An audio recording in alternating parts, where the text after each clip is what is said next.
മുൻമന്ത്രി PK ജയലക്ഷ്മി ഉൾപ്പെടെയുള്ളവർ ഇവിടെയുണ്ട്. നമുക്ക് ചോദിക്കാം, അവിടെ സംസാരിച്ചിരുന്നു.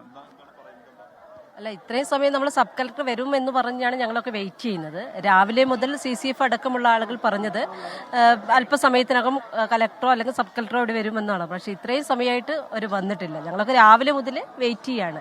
കാരണം ഇത്രയും അതിദാരുണമായ ഒരു സംഭവം നടന്നിട്ട് ഇവിടുത്തെ ജനങ്ങൾ പുറത്തിറങ്ങാൻ പറ്റാതെ പ്രയാസം അനുഭവിക്കുമ്പോൾ, ഓരോ നിമിഷവും ഭീതിയോടെ കഴിയുമ്പോൾ ഉത്തരവാദിത്തപ്പെട്ട പ്രത്യേകിച്ചും പ്രിയദർശിനി എസ്റ്റേറ്റ് എന്ന് പറയുന്നത് ജില്ലാ ഭരണകൂടത്തിന്റെ കീഴിലുള്ളൊരു സ്ഥാപനം കൂടിയാണ്.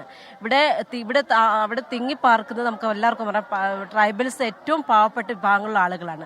അവർക്ക് പുറത്തിറങ്ങാൻ പറ്റാതെ വളരെ പ്രയാസം അനുഭവിക്കുകയാണ്. ആ സമയത്ത് ഈ സമയം ഇത്രയായിട്ടും ഒരു കലക്ടർ വന്ന് അവർക്കൊരു തീരുമാനം കൊടുക്കാത്തത് വളരെ ദൗർഭാഗ്യകരമായ സംഭവമാണ്. കാരണം നരഭോജി കടുവ ഇവരുടെ ആവശ്യം എന്ന് പറയുന്നത് നരഭോജി കടുവ എത്രയും പെട്ടെന്ന് വെടിവെച്ച് കൊല്ലണം എന്ന് തന്നെയാണ്. അതിന് ഇതുവരെ എവിടെയാണ് നരഭോജി കടുവ എന്നത് ലൊക്കേറ്റ് ചെയ്യാൻ പോലും വനവകുപ്പിന്റെ ഭാഗത്ത് കഴിഞ്ഞിട്ടില്ല. അത് ഗുരുതരമായിട്ടുള്ള വീഴ്ച തന്നെയാണ്. ഒരു മെല്ലെപ്പോക്ക് നയം തന്നെയാണ് ഇത് കാര്യത്തിൽ സ്വീകരിക്കുന്നത്. ജനങ്ങളുടെ ഭീതി അകറ്റാനുള്ള ഒരു ശ്രമവും ഭരണകൂടത്തിന്റെ ഭാഗത്ത് ഉണ്ടാവുന്നില്ല. ഇങ്ങനെയാണ് പ്രതിഷേധം മുന്നോട്ട് പോയിക്കൊണ്ടിരിക്കുന്നത്. ഓടിച്ചു വിട്ടതാ. ഇന്നലെ മേരി കൂട്ടുകാരാൻ വന്നു, ഇവർ പടക്കം പൊട്ടിച്ചിട്ട് ഓടിച്ചു വിട്ടു. കൂട്ടുകാരെ കൊണ്ടുപോകില്ല, അപ്പം ഞങ്ങൾ തടയും, അത് അവർക്കറിയാം. അതുകൊണ്ട് പടക്കം പൊട്ടിച്ച് കാട്ടിലേക്ക് വിട്ടു. അതാണ് അവരുടെ അവസ്ഥ. അതിൽ കൂടുതൽ എന്താണ് ഇവരെ വിശദിക്കേണ്ടത്? ഇത്തരത്തിൽ പലതരത്തിലുള്ള ആരോപണങ്ങളും ആക്ഷേപങ്ങളും ഉയരുന്നൊരു പശ്ചാത്തലം കൂടിയാണ്. ഇവിടെ കൂടുതൽ ആളുകൾ വലിയ പ്രതിഷേധം എന്നുള്ള തരത്തിലേക്ക് കാര്യങ്ങൾ മാറുന്ന നിലയിലേക്ക് ആണ് ഇപ്പോൾ കാര്യങ്ങൾ മുന്നോട്ട് പോയിക്കൊണ്ടിരിക്കുന്നത്. ഇവിടെ ധാരാളം പേർ ഇങ്ങനെ പ്രതിഷേധിക്കുന്നു. പരസ്യമായ രീതിയിലുള്ള പ്രതിഷേധത്തിലേക്ക് ഇത് മാറുന്നു.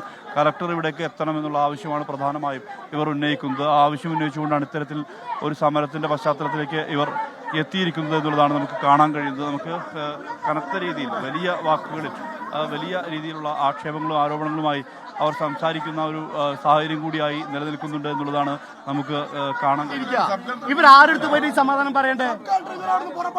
ഇല്ല, സബ് കളക്ടർ വരില്ല. ഒരു മണിക്കിരുന്ന ചർച്ചയാ. ഒരു മണിക്കിരുന്ന മാഷ, ഒരു മണിക്കിരുന്നിട്ട് 3 മണിക്ക് വരുമെന്ന് പറഞ്ഞേ 4 മണി കഴിഞ്ഞു. ഈ സ്ഥാപനത്തിന്റെ MD ആണ് സബ് കളക്ടർ. ഈ സ്ഥാപനത്തിന്റെ ചെയർമാനാണ് ജില്ലാ കളക്ടർ. തിരിഞ്ഞു നോക്കിയിട്ടില്ല. ഇത്രയും ആളുകളെ രാവിലെ മുതൽ ഭക്ഷണം പോലും കഴിക്കാൻ ഇവിടെ കാത്തിരിക്കുകയാണ്. സബ് കളക്ടർ ഇതിനോട് പുറപ്പെടില്ല. മീറ്റിംഗ് ആണെന്ന് പറയുന്നത്. എന്റെ OR കേരളത്തിൽ വരാൻ പറ്റാത്ത മന്ത്രിയില്ല. OR കേരളില്ല ഇവിടെ. ഇതിനെക്കാട്ടും മന്ത്രി കളക്ടർ ഓഫീസ് എന്താണ് അറിയാനുള്ളത്? വരാൻ പറ്റില്ല. രാവിലെ 9 മണി മുതൽ നിൽക്കാനെടുത്ത് ജനങ്ങൾ ഭക്ഷണം കഴിക്കാതെ അവർ ജനങ്ങളെ വെട്ടിയാക്കുവാണ്.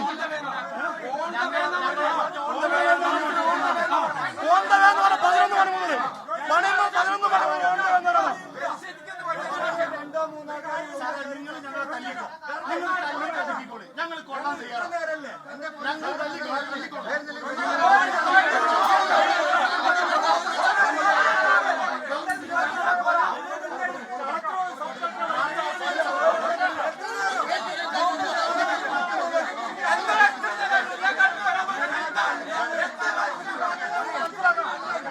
പഞ്ചാരക്കൊല്ലിയിൽ കടുവ സ്ത്രീയെ ആക്രമിച്ച് കൊന്ന സാഹചര്യത്തിൽ ആ കടുവയെ വെടിവെച്ച് കൊല്ലണം എന്നുള്ള ആവശ്യമാണ് അവിടെ നാട്ടുകാർ ഉന്നയിക്കുന്നത്. വലിയ പ്രതിഷേധം നാട്ടുകാരുടെ ഭാഗത്തു നിന്നുണ്ടാവുകയാണ്.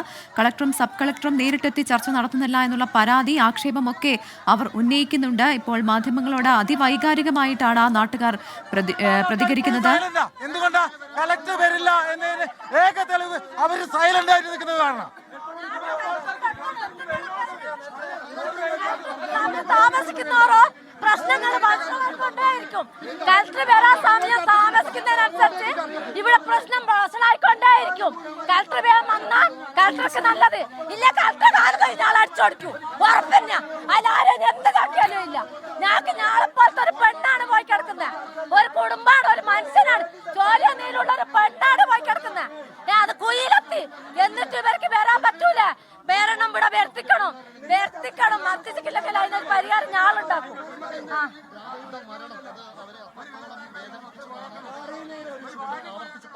എന്തായാലും ശക്തമായ പ്രതിഷേധം തുടരുന്നൊരു സാഹചര്യം തന്നെയാണ് ഇവിടെ കാണാൻ കഴിയുന്നത്. കാരണം ഈ കലക്ടർ എത്തുന്നില്ല എന്നുള്ള ആക്ഷേപമാണ് പൊതുവായി ആളുകൾ ഉന്നയിക്കുന്നത്. ഇന്ന് 3 മണിയോടുകൂടി കളക്ടർ എത്തുമെന്നുള്ള തരത്തിലുള്ള പ്രഖ്യാപനം ഉണ്ടായിരുന്നു. പക്ഷേ ആ പ്രഖ്യാപനം നടക്കാത്ത നിലയിലേക്ക് കാര്യങ്ങൾ മാറി എന്നുള്ളതാണ് പറയുന്നത്. കളക്ടറും സബ് കളക്ടറും ഇവിടേക്ക് എത്തുന്നില്ല എന്നുൾപ്പെടെയുള്ള ആക്ഷേപങ്ങൾ ഇവർ ഉന്നയിക്കുന്നു. അങ്ങനെയാണ് ഈ ആക്ഷേപം അത് ഇങ്ങനെ ഒരു പ്രതിഷേധത്തിന് വഴിമാറിയിരിക്കുന്നത്. സമയം ഇപ്പോൾ ഒരുപാട് ഇപ്പോൾ 4:30 അടുക്കുകയാണ്. ഇത്ര സമയമായിട്ടും എത്തിയിട്ടില്ല. ഇവിടെ ആളുകൾ കാത്തു നിൽക്കുകയായിരുന്നു. പക്ഷേ എന്നിട്ട് പോലും ആളുകൾ എത്തുന്നില്ല.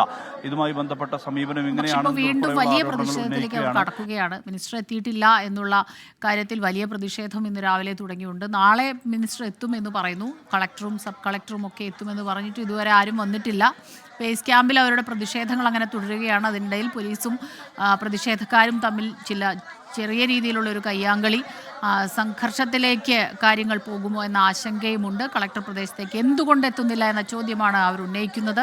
അവരുടെ പ്രശ്നങ്ങൾ അതിനൊരു പരിഹാരം കാണാതെ അവരവിടെ നിന്ന് പിരിഞ്ഞു പോവുകയുമില്ല.